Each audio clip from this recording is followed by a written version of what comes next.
Hello YouTube, Beanie from the bedroom here, your guitar junkie. So, first time in a room playing, and I always seem to think that I play my bestest the first time. So, I'm going to give this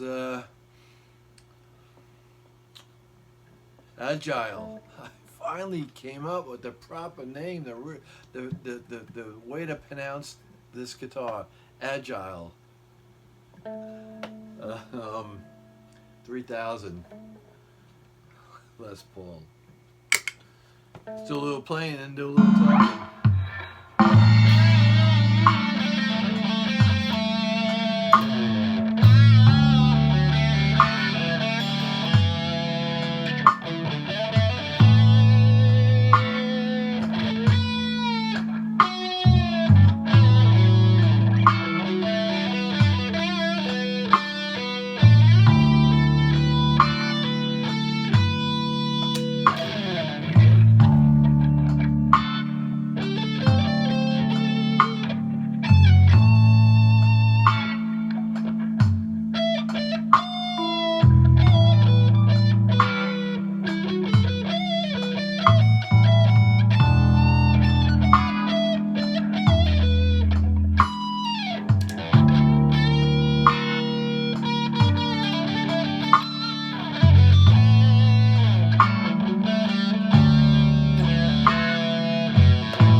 Here's some more heat.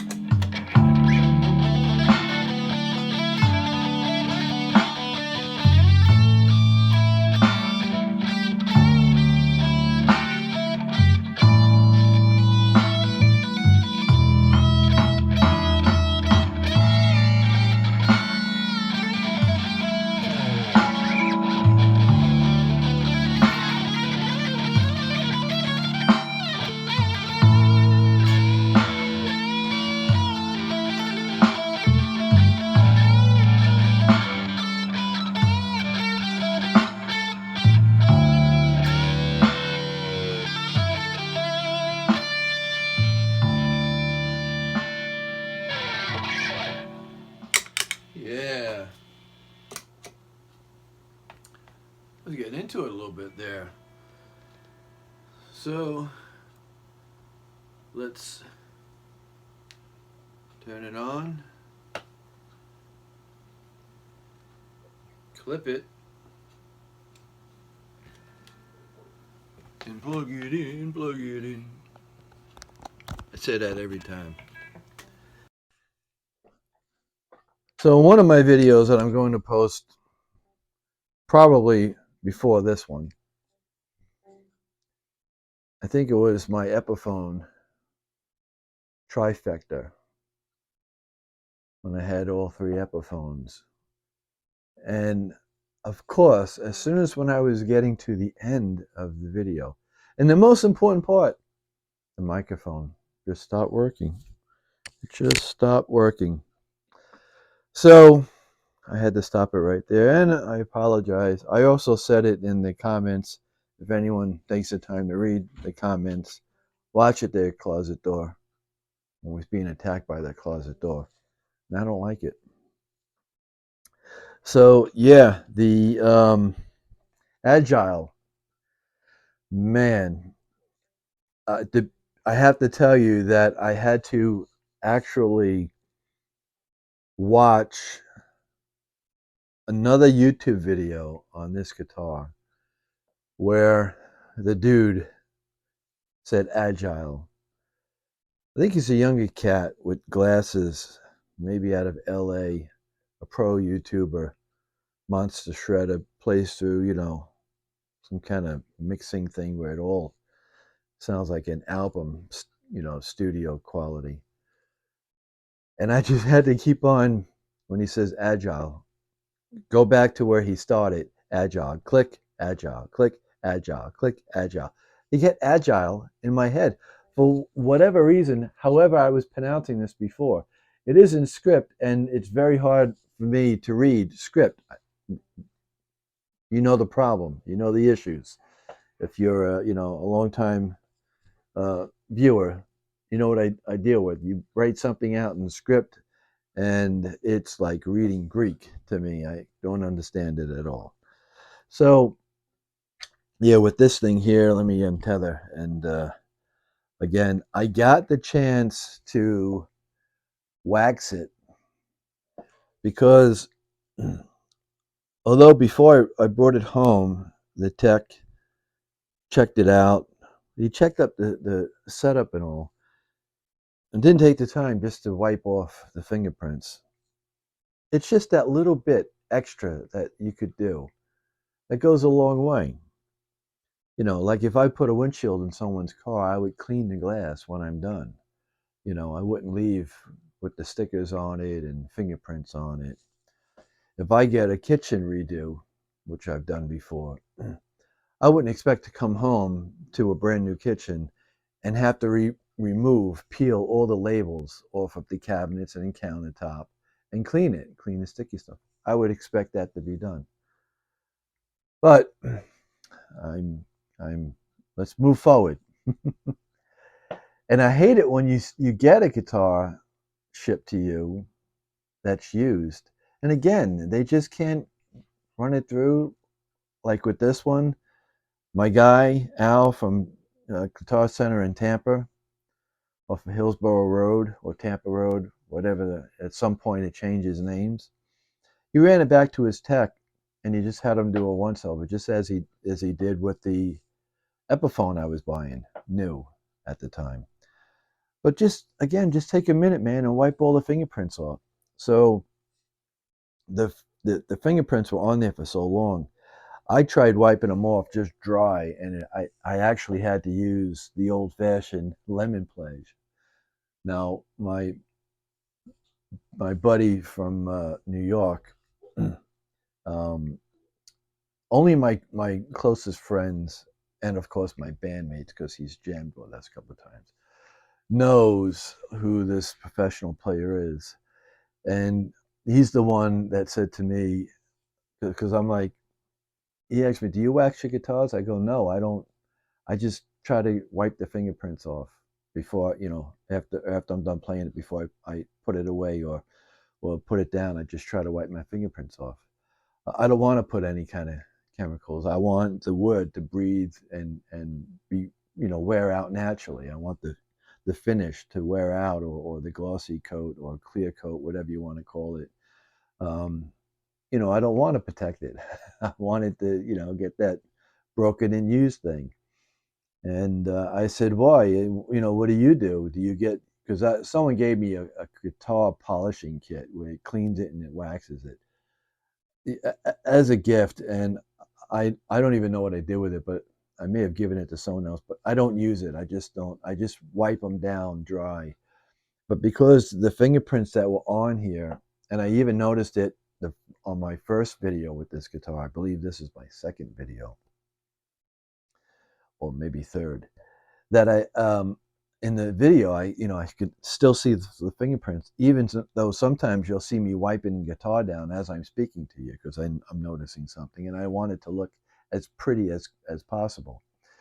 And when I asked him, he says I use lemon plush. So I have an old can, and I basically just use this for my house, for my furniture in my house. And it's like it's got that lemon scent to it.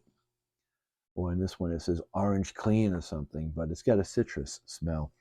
But I actually use that to remove all the fingerprints that were on the front of this quilted maple top. And then, of course, I also waited a couple of days because you would see this video after you saw my 3 guitars that I put decals on. The Greenie Moore, my Kiss Ace Frehley Vintage, and this one. I waited a couple of days to let everything dry, even though I used a blow dryer afterwards, to wax it down and give it that shine, and look at how it just reflects. So, yeah, I'm almost getting hooked. It's like if you get a tattoo, the first time you get a tattoo, you want another tattoo. I'm almost thinking about putting not on this one or maybe on this one, another kind of decal right around here.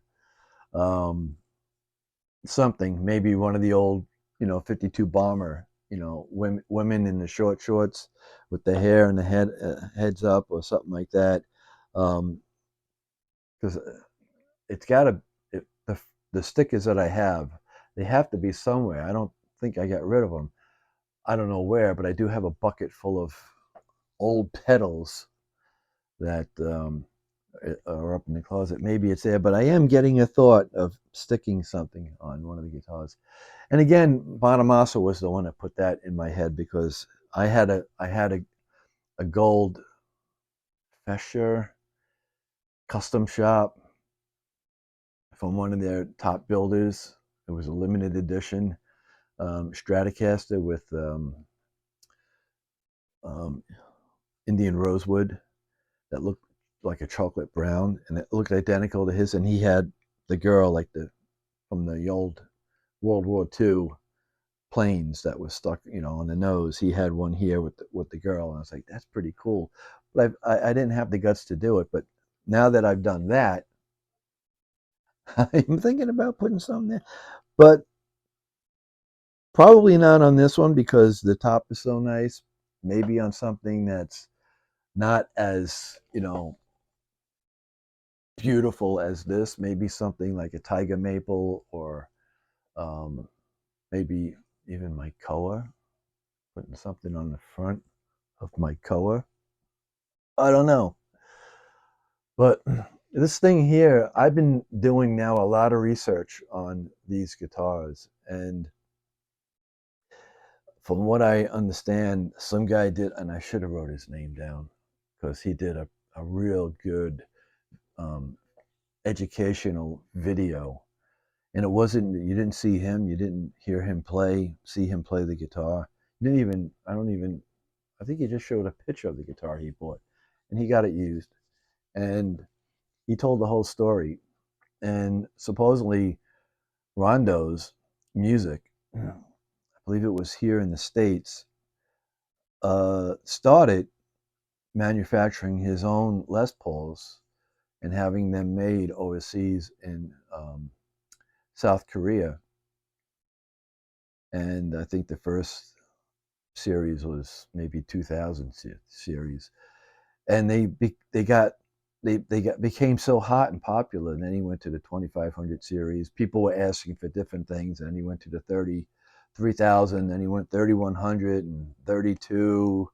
100 and 3010. So he's got a wide variety of Les Paul copycats that are, in my opinion, just as good as the real Gibson Les Paul.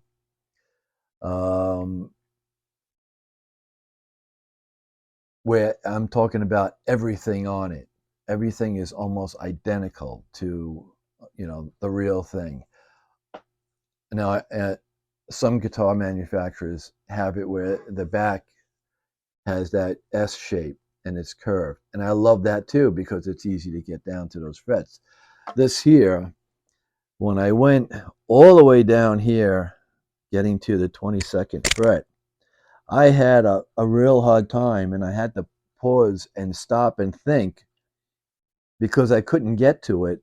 How am I going to get my hand in there? Because my thumb is always behind the neck like that. I learned from Glenn Campbell to put the thumb behind the neck and always use four fingers. He said that's why you have a pinky. But when I got down here, because of that heel, that fat heel and the neck and this little block inlay, I was like, I got spoiled. Let's face it, I got spoiled with my guitars that don't have that as much. So I was kind of like, oh man, what am I doing? Now I got to think about what I'm doing. I just go with the flow. Whatever I hear the music, I get into the groove, something pops into my head, and I hope it goes from my brain to my hands and out of the guitar. That's how I play. I don't know what I'm doing. I don't know anything else other than that. But he said that this guy started in 1999. So he's been doing this for 24 years now. And I think these are excellent guitars. So I bought a brand new one that looks spectacular. It looks amazing. It's got some extra modern features, and you're just gonna have to stay tuned for when that comes in. I'm supposed to get it tentatively this week, but it will be out after this video. I'm hoping. But yeah, real Grover tune is on here. No copycats. No Wilkinson that looks like a Grover, like on some brands that you pay a little bit more for, you know. And you've got solid mahogany, one-piece neck into a one-piece body. Uh, um, I thought I saw some pieces here, but nothing like other guitars where the headstock's connected to the neck stock and the neck stock's connected to the body stock and and I know I'm just saying stock. I know it's headstock to neck, neck to body joint. But I'm just trying to make light of the situation. And again, 500K pots, the real deal, and shielded. And the plates, the covers are shielded. So, and I had to actually lower this pickup and bring this one up a little bit because is a, this is a screaming hot pickup. And even when it's clean, on a clean channel, I just unplugged, it kind of breaks up the amp. Just like how the old-fashioned first time super distortion pickups in the 80s, and I'm not sure if it was Seymour Duncan or Damasio who made them, but the very first batch in the 1980s of the super distortion pickups, you played through a clean, even if you played it through a Fender amp, and put the Fender, volume on 3 or 5 and hit it, it's like you put that thing up to 10, and it's got so much power that it naturally breaks up the speaker, and that's what these pickups are. So this one here is just, again, it's I want it to balance it out a little bit. I don't want it to be, this sounds great, and then all of a sudden, this is like someone just went to 20. You know what I mean? You know, like that when you're playing in a band or you're jamming with some guys, and everyone's pretty much got the same volume. Then you got that one guy that's got to come in, and he's got to like really be the loudest. That's what it sounds like. It sounds like you're playing okay when you're in the neck or the middle position, you know. But once you get down to the bridge, man, it's like all of a sudden you just hit the boost on the amp, and it just kicks it up. But very fine instrument, Agile. I'm so proud of myself for remembering that. That's the back, and they did. I did remember the guy saying that this headstock had changed at one time between the 2500 and the 3000 series. They changed the headstock, which I think looks really cool with the black ebony face on it there. So sweet guitars. Keep an eye out for these, and I'm still looking. I've already got another one that I'm going to be probably pulling the trigger on in a day or so. So uh, yeah, it's the fever. The greatest part is that you get a solid guitar, and you're getting real Grover tuners. You're getting an ebony fingerboard with abalone inlays, great sounding pickups, a real nice maple top, and it's just a killer, you know, with nickel frets. That's the only difference between this and some other brands that offer you a little bit something different, should I say, with a real graphite neck nut. They got a different name for it, but when it's solid black, to me, it's graphite. And every time you bend it, or when you used to use it on with a tremolo, the friction would secrete an oil and keep it in tune. So awesome guitar. Thanks for watching. I'm trying to. I was trying to keep it short and sweet, but lately the videos have been going over 20 minutes, and I really do apologize about that. So I try to leave chit chat out. But thanks for watching. Have a great day, and a better tomorrow. Ay, adios, amigos.